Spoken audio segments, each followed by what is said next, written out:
दोस्तों शिव गोपाल मिश्रा जी ऐलान किया है कि 10% का जो कंट्रीब्यूशन एनपीएस में कट रहा है उसको ब्याज सहित वापस करवाएंगे।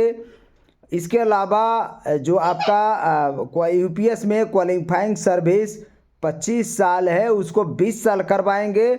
और जो लमसम अमाउंट है 1/10 बेसिक प्लस डीए इंटू 6 माह का टर्म उसको 1/5 करवाएंगे। जी हाँ दोस्तों, ये ऐलान कर रखा है शिव गोपाल मिश्रा।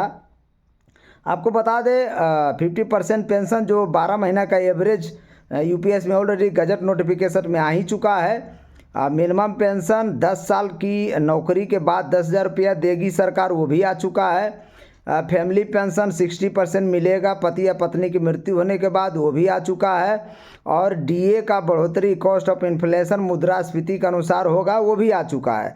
लमसम अमाउंट पर मामला अटका हुआ था जिसको शिव गोपाल मिश्रा ने साफ बोल दिया कि 1/5 करवाएंगे। 1/10 जो लमसम अमाउंट है यानी 6 महीना के लास्ट 6 महीना का एवरेज के अलावा जो लमसम अमाउंट दिया जाएगा उसको 1/5 करेंगे, तो हो सकता है कुछ पैसा मिले सरकारी कर्मचारियों को, वो भी बात सही है।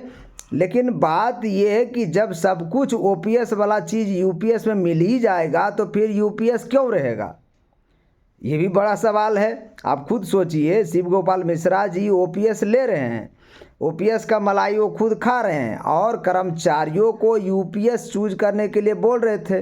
3 बार सरकार ने भी यूपीएस चूज करने का डेट बढ़ाया, आपको पता ही होगा, लेकिन फिर भी कर्मचारियों ने पूरी तरह से नकार दिया। 1,22,123 कर्मचारी ही यूपीएस लिया, ये बात आपको पता है, जग जाहिर है, क्योंकि ये रिटर्न में सरकार ने ऑलरेडी लोकसभा में बता दिया है।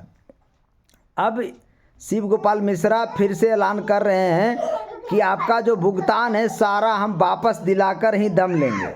इसके अलावा 1/10 का जो लमसम अमाउंट था 1/5 करने की बात बोल रहे हैं और 25 साल क्वालिफाइड सर्विस को 20 साल करने की बात बोल रहे हैं। तो एक लगे हाथ वीआरएस रिटायरमेंट के दिन से ही जो वीआरएस लेगा उसी दिन से उसका पेंशन भी दिलवा दीजिए। इसके अलावा जो ओपीएस में नियम है 60 साल के बाद 80 साल के बाद 100 वर्ष के बाद पेंशन दुगना हो जाता है, वो भी लगा दीजिए। तो सारा चीज़ जब हो ही जाएगा तो फिर ओपीएस लोग क्यों चिल्ला रहे हैं, सब यूपीएस नाम क्यों रखा गया है, सब उसको ओपीएस ही रख दीजिए। तो समस्या ये है कि आप ये चीज़ ऐलान किए हैं कि इसको हम दिला देंगे, अगर सरकार इसको मान लेती, गजट नोटिफिकेशन में जारी कर देती है तब ना माना जाएगा। आप तो कह देने से लोग नहीं समझने वाला है, लोगों का ये श्योरिटी चाहिए, रिटेन चाहिए। जिस तरह से गजट नोटिफिकेशन में दिया गया है 5 पॉइंट, उसी तरह से आप जो 3 पॉइंट बोले हैं इसका भी श्योरिटी गजट नोटिफिकेशन निकलवा दीजिए, तब ना लोग मानेगा, नहीं तो फिर आप पर कौन विश्वास करेगा। आप डंका बजा रहे हैं, लोगों के बीच गाना गा रहे हैं कि हम ये करवा देंगे वो करवा देंगे, तो एक नोटिफिकेशन निकलवा दीजिए कि जो भुगतान होगा 100% इसको दे दिया जाएगा कर्मचारियों का, ब्याज सहित उसका जो कंट्रीब्यूशन है वापस कर दिया जाएगा। इतना आसान नहीं है, बोल लेना आसान है मिश्रा जी, इतना आसान नहीं है। अगर इतना आसान होता तो पीएफआरडीए में एनपीएस का बहुत सारा राज्यों का पैसा फंसा हुआ है। आप खुद सोचिए कि जब पीएफआरडीए में राज्यों का पैसा आ रहा है, एनपीएस का पैसा आ रहा है, तो निकाल क्यों नहीं सकता। सरकार दोहरी नीति क्यों अपनाई है। सरकार ने साफ कह दिया कि कोई नियम ही नहीं है पीएफआरडीए से एनपीएस का पैसा निकालने का, राज्यों का देने का। तो सोचिए क्या नियम नहीं बन सकता, क्या अमेंडमेंट नहीं हो सकता। राज्यों का जो एनपीएस का पैसा पीएफआरडीए के पास पड़ा हुआ है तो राज्यों को लौटा दे, तो जो राज्य चाहेगा अपने कर्मचारियों को पुरानी पेंशन देगा। 10,000 की 12,000 करोड़ रुपये हिमाचल प्रदेश का फंसा हुआ है, राजस्थान का भी 20-25 हज़ार करोड़ रुपया, पंजाब का है 10-12 हज़ार करोड़ रुपया। तो वो सब चीज़ें हैं, अगर वो एनपीएस का पैसा राज्यों को लौटा दिया जाए तो इन सभी राज्यों में ओपीएस बहाली हो जाएगा।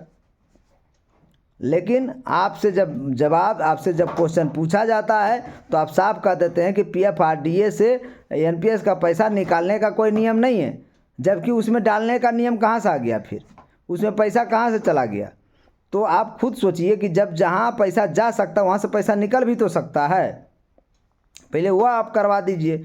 बहुत सारे राज्य ऐसे हैं जो उसी के ऊपर डिपेंडेंट है।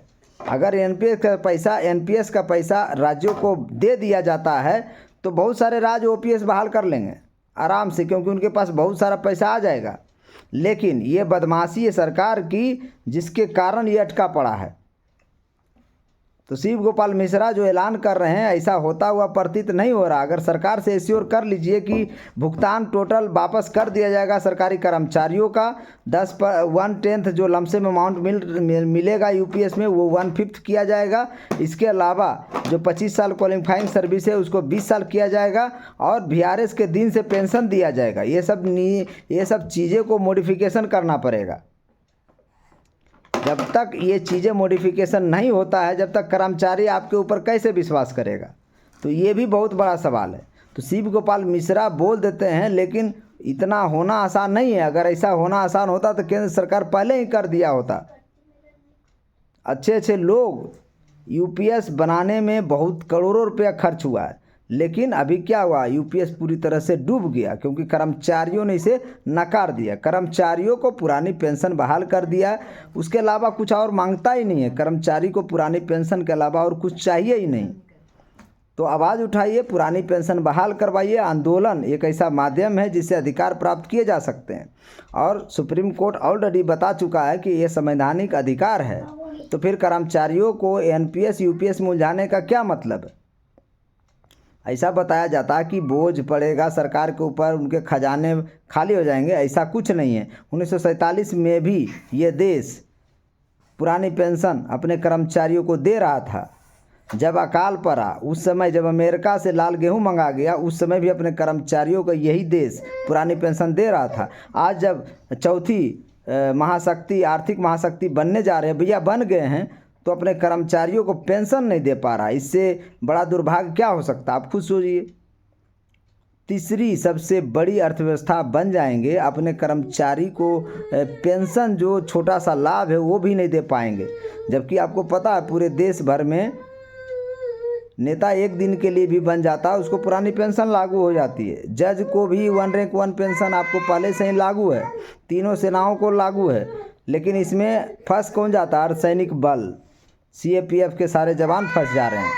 तो सभी को ओपीएस बहाल कर दीजिए, सारा झंझट ही खत्म हो जाए, खेला ही खत्म हो जाएगा। यही बात तो पहले से बोला जा रहा है कि जब आप एनपीएस से यूपीएस चूज करने का ऑप्शन दिए थे, एक बार ओपीएस चूज करने का ऑप्शन दे दीजिए, दूध का दूध पानी का पानी हो जाएगा। कर्मचारी एक बार में चूज कर लेंगे कि उनको कौन सा स्कीम अच्छा है, उनके आर्थिक, उनके सामाजिक विकास किस में हो सकता है। यही तो कर्मचारी अपने 20-22 साल से लगातार मांग कर रहे हैं, और ये आंदोलन यहाँ तक पहुँचा है क्योंकि सोशल मीडिया का भी इसमें बहुत बड़ा रोल है। बाकी मेरे चैनल को लाइक करिए, शेयर करिए, सब्सक्राइब करिए। जय हिंद, जय भारत।